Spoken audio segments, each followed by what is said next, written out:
A very good morning, student. So, this is your sixth session of chapter heat, and today we will see the topic different modes of heat transfer. So, as we know that heat is transferred from one place to another and from one body to another or from one part of a body to another. The heat of transfer take place by three different methods. First is conduction, second is convection, and the last is radiation. So let us see what is conduction. Conduction is the process by which heat is transmitted along a body from one molecule to another molecule without actual motion.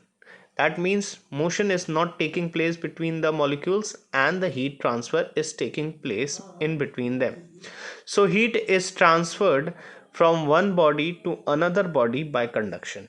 This is the main example that you are seeing it.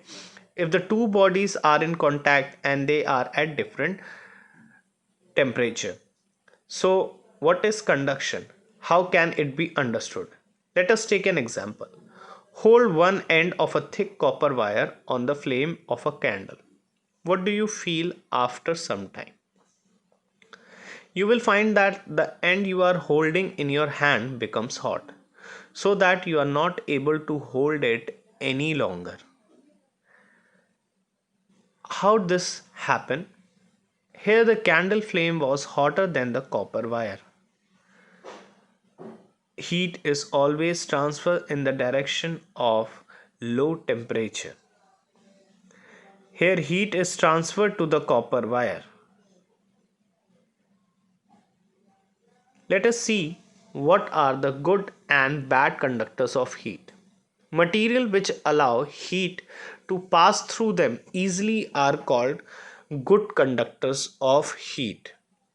For example, silver, copper, iron, aluminium, etc. are good conductors of heat.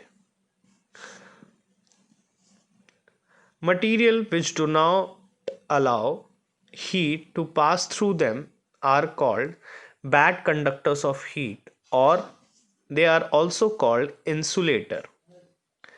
For example, wood, plastic, cork, mud, cotton, wool, asbestos, etc. are the example of bad conductors of heat. Uses of good and bad conductors of heat in our daily life.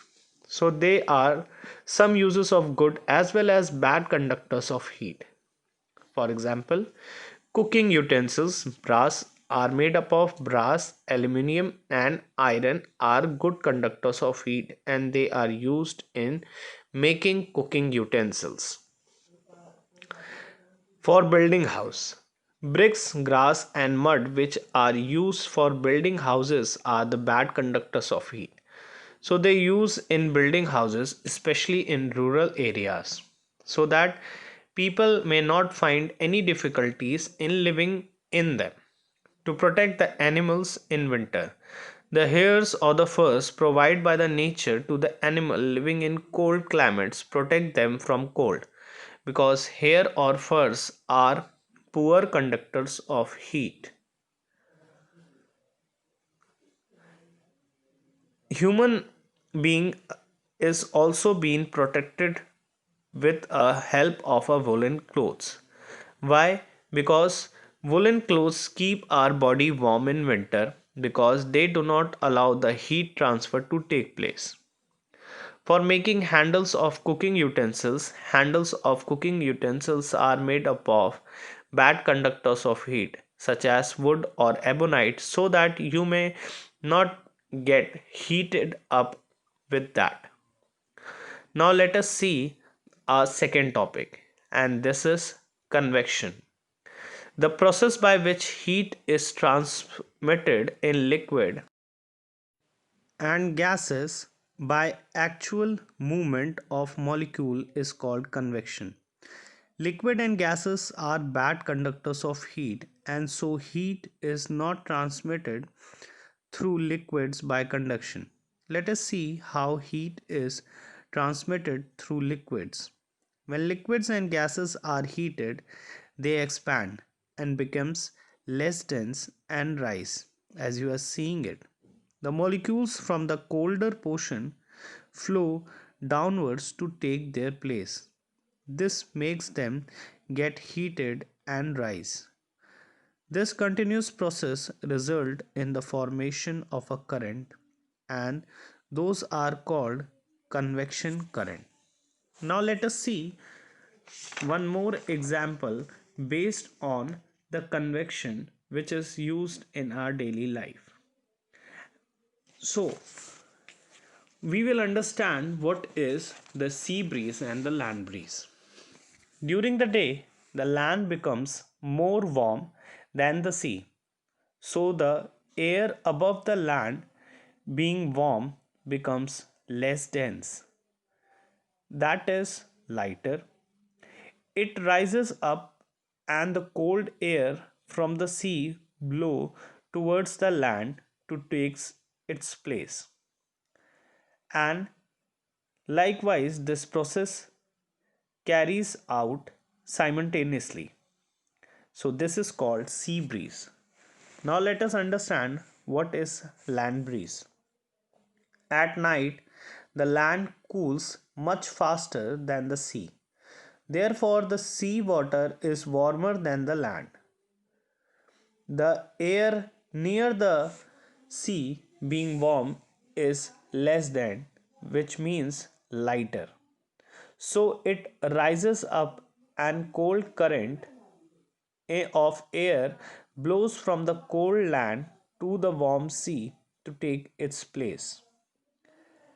And with this, the process continues, and this is called the land breeze.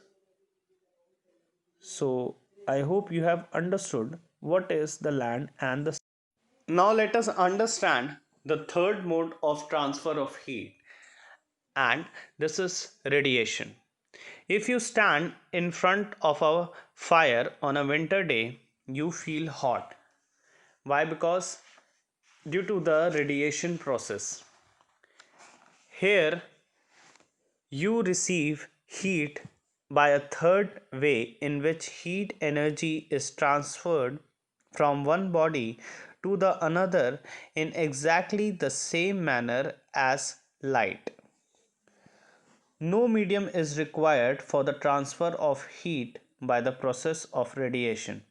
In radiation, heat is transmitted from one body to the another in a straight line, in all direction and at a very great speed, without the aid of the intermediate particles and without heating the medium through. Now let us see the example which is based in our daily life. Heat is transmitted from the sun to the earth by radiation. And then we say that the sun radiates heat, and this heat is called radiant heat. All hot objects, solid, liquids, and gases radiate heat. The amount of heat radiated by a hot body depends on its temperature and its color and nature. So, I hope you have understood all three modes of transfer of heat. Now, our last topic is vacuum flask or thermos flask. Thermos flask is used to keep things warm and cold. It consists of a double walled glass flask having vacuum between the walls kept inside metallic case with cork supporters. As you are seeing it, the outer and the inner surface of the glass flask are highly silvered. The mouth of the flask fitted with airtight cork in order of prevention of heat transfer by the process of conduction or convection. The silver coating of the walls of the vessel reflects back heat radiation. Thus, heat by radiation can neither enter inside or nor go out of the flask. The airtight cork, which is a bad conductor of heat, prevents any loss of heat by conduction or convection.